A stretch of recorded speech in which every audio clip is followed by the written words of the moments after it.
expect Wigan to make the top 4. They simply need Cass not to implode against Hull. There you go. And David Lawrenson says Wigan woeful, Cass wow. Yeah, I don't think Williams was actually given the man of the match in any sort of salient sense, and no one actually believed he was man of the match. Just a sponsor's man of the match. He actually went off the pitch. He took a big hit to his sort of ribs that really winded him, and actually took him off the pitch, probably for half of Wigan's tries. And Luluai, actually, after having one of the worst first halves of the season, had one of his better second halves of the season. But it wasn't George Williams. George Williams wasn't terrible when he was on the pitch, in terms of he was in a terrible side that had no fucking cohesion whatsoever. Wigan were awful in the first half, but Cass were outstanding. For the first half an hour, Grant Millington was, just absolutely, perfect. Everything he was doing was what I remember, like, the Wigan middle unit forwards doing 5 years ago when we scored flurries and flurries of tries using pretty much the same setup plays. And Lachlan was a big miss, because the numbers show that is a big miss. Lee is a big miss. In the same sense that other key players for your opposition were. Well, that's the thing. A big miss. You didn't notice. Yeah. It was seamless. It was Cass were putting on the same plays with McShane and Truman in the halves as they were with Gale and Roberts, with Gale and Holmes, with Gale and Chase, with whatever it would have been. Yeah. Whereas Wigan had two halfbacks who barely seemed to know each other's names. So here's the question I have for you then, because you watched the under-19s grand final the other week. Did Castleford's under-19s play in a similar style to the first team? Just didn't execute. But they didn't. In an effort to have that continuity then. Yeah, but there's no way of it. The execution was what Castleford have done this year is executed almost flawlessly. The same. Which is what Sam Tompkins said. I don't know why people took other than it being Sam Tompkins say. I don't know why people took objection. Right. Other than they just hate Sam Tompkins and want to call him Rat Boy and don't actually realise that he's probably beaten your teams in grand finals. So shut up, or Challenge Cup finals, or whatever. What was his point before he leaped to his defence? But the point he was making was that Castleford haven't invented a new way to play rugby league this year. They're just playing rugby league better than everyone else is. They're putting the same moves on that people like Michael Maguire brought over 6 or 7 years ago. Yeah. That then all the teams learned how to play, and Wigan seemed to have forgotten how to play, which he admitted from his interview, from what I saw. It does come off sour grapes there, doesn't it? It doesn't. I thought it did. Well, I didn't. I thought it came off. Shocker. They're the better team. They're the team that are playing the best this year. They're executing the same sort of plays, and they have been doing. If things had gone another way, we'd be talking about a Zach Hardacre horror show where he let a kick go under his foot and then didn't get back to it in time, where Sam Tompkins beat him to the ball. Very Scott Grixian of him. But that was not. But that wasn't the talking point, because Wigan were garbage for 45-50 minutes of this game, and Castleford were exceptional for that time. Now Truman's hat trick, I don't think. He benefited from some very soft defence. I don't want to underplay it. Yeah, I don't want to underplay it, but there was one of the tries came where Sam Tompkins was so far out of position I wasn't sure where he was on the pitch. I'm not sure. He must have got tangled up in the play before, is all I can assume. Yeah. One of them was where the whole defence made a terrible read, gave him loads of space to get back in. But he took full advantage of those tries with so much confidence and assuredness that, let's big him up. Let's realise he's a young player, but let's big him up as the talent that he is. And this is the fine example of that talent that'll probably come to fruition more in 2 or 3 years' time. You expect so, yeah. But well done to him. But for me, it was people like Millington, it was people like Shenton, and it was people like McShane who were outstanding. Yeah. Well, McShane's in this game. McShane's place in the halves probably went a long way to ensuring that young Jake Truman was looked after and taken care of, because he's a wily old pro and he looked after him. And actually, Adam Milner going in at hooker was an impressive performance for me, given that he's not played at hooker much this year. Well, he grabbed a couple of tries this, and what I would say, and every Cass fan's been loving Adam Milner this year, and I would say with a touch of wariness about it, it's the same way Wigan fans love Michael McAlorum, because they see what he's doing. Doesn't necessarily mean what he's doing is actually that effective. Yeah. Flying out the line and throwing your slightly smaller body at much bigger guys looks like you're putting your heart and soul on there, because you are, but it doesn't necessarily cause the slow play of the balls that you need to win to win the ruck. It doesn't necessarily stop people getting offloads or tackle bust or. But his performance out of dummy half or what have you at hooker in this one, which is what I'm getting to. Right. I actually think it was the best I've seen Milner play all season, right. And I still think he's a much better hooker than he is as a middle unit forward. That said, it's been a functioning part in an incredible team. So they've got away with the way, or they've almost supported the way he's played that role and got the crowd up, kind of. Almost like Wigan did with McLaurin 5 years ago, let's say. So it very much reminded me of the Sean Wayne's first season side. Right. Watching Cass, they were just so much. It was so enjoyable to watch them. I think you had to applaud how much they just wanted to play and wanted to score. Yeah. Even right at the end, the Wigan players had switched off from a scrum when the game was dead, and it was literally the last play of the game. Yeah. 15 seconds or so left when the scrum was set. And they put a kick play through to score a try. Greg Minikin, another player who had a good game. Now, for Wigan, there was only really Tom Davies and John Bateman who didn't embarrass themselves too much. Liam Farrell as well. These are all going to come up in the stats. But there were some absolutely embarrassing mental errors and handling errors in this game. The one that summed it up the most for me was Willie Isa made one of the latest tackles you'll ever see to give a penalty away at the first time in the game where Wigan were already probably either 10 or 16-0 down or something at this point, and made one of the most stupid things. When Wigan had made 3 tackles in a row where they'd restricted Cass to a few metres and that was it. Every time Wigan did restrict Cass 2 or 3 tackles in a row, they then gave away a penalty or left a lot of space for a Cass player to exploit. And Cass are so good that they exploit it. Every time Wigan did something good with the ball, an error came very soon after. Either forcing an offload at a point of the game where you didn't need to do that yet, or just incomprehensible knock-ons, some of them.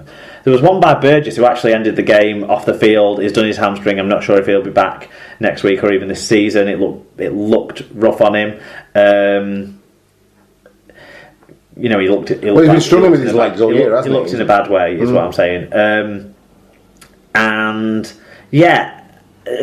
Absolutely mind-boggling. And I think it was the try just after half time that meant there was absolutely no hope for Wigan to come back into it, and that was quite a soft try. I mean, it was Jake Webster doing what Jake Webster does, kind of pushing through and whilst being tackled still getting an offload away. Yeah. But it's Jake Webster doing what Jake Webster does. If you're a professional champions level outfit, you stop that sort of play at this stage of the season. And this game, and the manner of the defeat for Wigan in this game, and the manner of the win for Castleford in this game, told me that there's only one of these 2 teams that have any chance of becoming the champions in Super League this year in 3 weeks' time. Final line on Jake Truman for me, because we talked about the hat-trick and how he might have benefited from some slightly porous defence. The thing that impressed me most about him, actually, from his performance and what I saw, was where elements of his kicking game and the deft touch that he demonstrated, particularly for like Eden's try, things like that. There's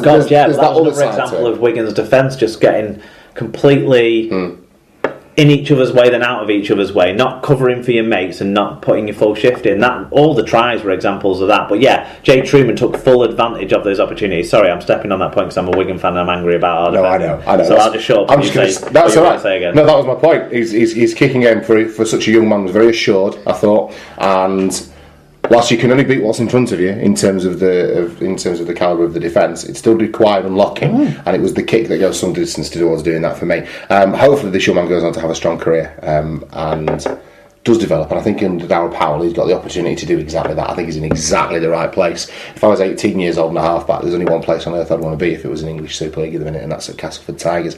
Stats wise, what do they tell us? Lots of the numbers ended up fairly close because of Wigan's second half efforts. Around numbers around meter making and tackling in particular ended up pretty close. 2 numbers did not end up close. Clean breaks finished 8-3 in Cass's favour, and errors finished up 17-11 against Wigan. Wow! So there you go. Cass just executed, and Wigan didn't. Right. That's what that says, isn't it? It does, doesn't it? Okay, individually, who stood out? We talked about a lot of these people. Yeah, well, Jake Truman, 3 tries and 1 try assist. You've got to give him the credit he justly deserves. Greg Minikin, 2 tries, 171 metres, 4 clean breaks. Jesse Seni-Lefeo, 149 metres. He was really unstoppable in that first half once he came on, along with, not on the stats line, but Millington as well. Matt Cook, 111 metres. Mike McMeekin, 101 metres. For your Warriors then. Tom Davies, 1 try, 143 metres. Liam Farrell, 45 tackles, no missed tackles. John Bateman, 6 tackle busts, 129 metres, 4 successful offloads. And Anthony Gelling, 102 metres. Yeah, player of the year for you, John Bateman? Or is there anyone else? Wigan's player of the year? Yeah. For me, Wigan's player of the year should be Tom Davies. Right. Okay, yeah. Would be my shout, but I think probably he's too young to actually get player of the year. It might fall to Liam Farrell. Right. He's the most deserving. Okay. I would suggest, or George Williams, because we forget that for 2 months George Williams was absolutely fantastic, and as good as Albert Kelly started the season, finishing off tries. George Williams was doing absolutely anything and everything for a Wigan side that didn't really have much attacking structure whatsoever. It wanted to have a structure, but it couldn't execute it. Yeah. But George Williams could execute a lot of different stuff, and he was phenomenal, and has still flashed since then in dispatches, but not consistently, sadly enough, because people have realised Wigan throw the ball to George Williams and try and get him to do something. Wigan have become so much about individual efforts of, either the wingers having to finish off tight situations, or Williams, Bateman, Gelling doing something magic out of nothing. Yeah. Okay. So that's everything from the Super 8s. Then how do the standings look at the minute then? Well, Cass's runaway league leaders campaign isn't slowing down. They maintain their 12-point lead over Leeds. Behind those two, it's still up for grabs. Hull sit on 33. In third place, but have the worst points difference of the sides chasing the semis. Saints on points difference are 4th ahead of Wigan, both on 31, but Saints have a healthy points difference lead, so hold a big advantage there. Wakefield also need results to go their way now as well as Wigan do. 6th on 30 points. Salford will almost definitely end up in 7th now, and Huddersfield are 8th. There you go. Okay, right, that's the Super 8 taken care of. Let's take a look back now at round 6 of the qualifiers.